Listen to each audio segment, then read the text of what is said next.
এখানে উচ্ছেদ করতেছে, আমাদের কোনো নোটিশ দেয় নাই। এই সমস্ত এই শেরেবাংলা থানাটা সব হলো মেডিকেল। এই মেডিকেলে আপনার মনে করেন রুগীরা দূর দূরান্ত থেকে আসে, তারা কোথাও কোনো কিছু পায় না। এই জন্য আমাদের ফুটপাতে আমরা অস্থায়ীভাবে ব্যবসা করি। আমাদের যদি সরকার একটা নির্ধারিত একটা জায়গা দিত, সরকারি জায়গা তো নির্ধারিত আমরা বসতে পারি না।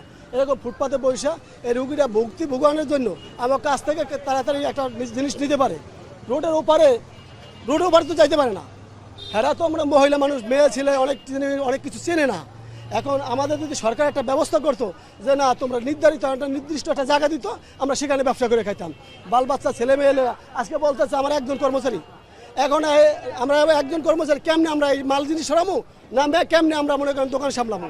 এখন আমরা মানুষের কোনো সময় ডিস্টার্ব করি না। এখন ঘটনা হলো ফুটপাত ঠিক আছে উচ্ছেদ, এটা এখানে মেডিকেল এলাকায় যতগুলো মেডিকেল আছে স্থায়ী কোনো দোকান আছে নাকি? এই মেডিকেল এলাকায় সমস্ত লোক রুগীরা আসে, রুগীরা খায়। অন্য আউট লোকে তারা বাজারে যায় কিনে, কিন্তু কেনার তো সমর্থ সবাই নাই, সবাই তো চেনেও না যে রাস্তার ওপারে কোন জিনিসটা কোন জায়গায় পাবে। এখানে আমাদের সব কিছু পায়। আর আমাদের যদি সরকার একটা নির্দিষ্ট জায়গা দিত যে আমরা ফুটপাতে যে একটা নির্দিষ্ট জায়গা দিলে তো আমরা ব্যবসা বাণিজ্য করে খাইতাম। এখন এটা আমরা বলতে পারি না, সরকার না বসতে দিলে আমরা বসার তো অধিকার নাই, বসতে পারবো না। যদি আমাদের রুগী তো এই দেশের জনগণই, আমার ভাই, আপনার ভাই, আরেকজনের ভাই, দূর দূরান্ত 64 জেলার লোক আসে, 64 জেলার লোক আসে। এখান তো রুগী তো এমনিই তারা পেরেশানি থাকে, তারা কি করবে তারা দিশাহারায় থাকে। তখন আমরা পানি বা আমাদের তৈল বা একটু চা, একটু রুটি কলা খাইয়ে জীবনযাপন করে বাঁচে।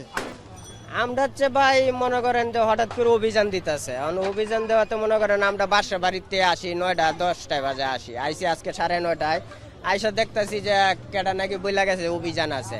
আধা ঘন্টার ভিতরে মনে করেন যে অভিযান শুরু করে দিছে।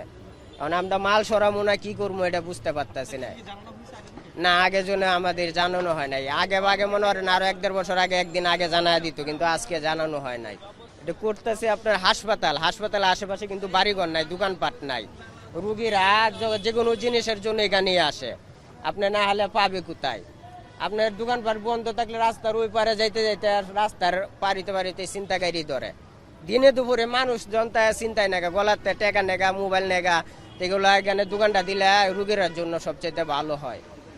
ঠিক আছে, সেজন্য মনে করেন আমরা দোকানপাটটা দিই। অনেকে তো বলে হচ্ছে যে আপনারা কারো ছত্র ছায়া এখানে দোকান করছেন। না, এখন তো এরকম নাই, এখন তো এটা নাই, এখন তো এটা উঠে গেছে আপনার আগের তো থেকে, এখন এটা নাই।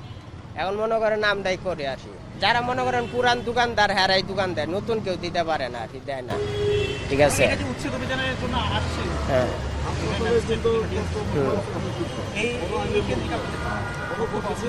এটা আমরা কি বক্তব্য দিব বলেন? এরা অভিযান দিচ্ছে অনেক, আমরা কি বক্তব্য দিব? একটু সাপোর্ট করা যায়। আমি একটা রুগী নিয়ে আসছি, জামালপুর থেকে আসছি। আমরা এই যে এখানে পানি লাগে এগুলা নিয়েই মানে কলা রুটি খাওয়া লাগে রুগীর জন্য, কোনো হসপিটালে খাবার দেয়। তারপরে মনে করেন যে আমাদের কিছু কিছু জিনিস প্রয়োজন আছে, সেগুলো আমরা নেই, এখান থেকে নেই। না, আমরা কোনো কিছু না। কিন্তু এই যে মেডিকেলে দূর দূরান্ত থেকে লোকজন আসে, এরা কোথায় যাইব বলেন? দিন রাত 24 ঘন্টা এখানে মানুষজন রুগী নিয়ে আসে, এরাও বিপদে পড়ে আসে। এরা দূরে কোনো জায়গায় যাইব, বর্তমানে যে পরিস্থিতি, রাস্তায় নামতে পারে না। রাস্তায় নামলেই মনে করে চুরি, ছিনতাই, ডাকাতি অনেক কিছু হয়।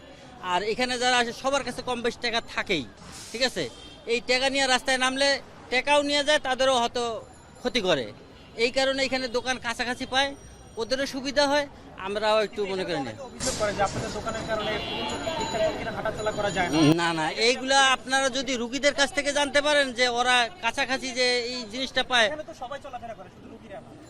না, এখানে বাইরের কোনো লোক এখানে এসে কোনো কেনাকাটা করে না। এখান থেকে বাইরের কোনো লোক কেনাকাটা করে না, শুধু মেডিকেলের লোকজন কেনাকাটা করে। এখন অভিযান ওদের আছে, রাইট আছে, চালানোর জন্য চালাইছে। এখন আমাদের আর কিছু করার নাই এখানে। পরবর্তীতে এখন না বসাইলে আমরা কোথায় যাব বলেন? আমাদের কর্মস্থলে এটা আজকের থেকে না, অনেক দিন যাবত করি এখানে, আজকে প্রায় 20 বছর ধরে এখানে।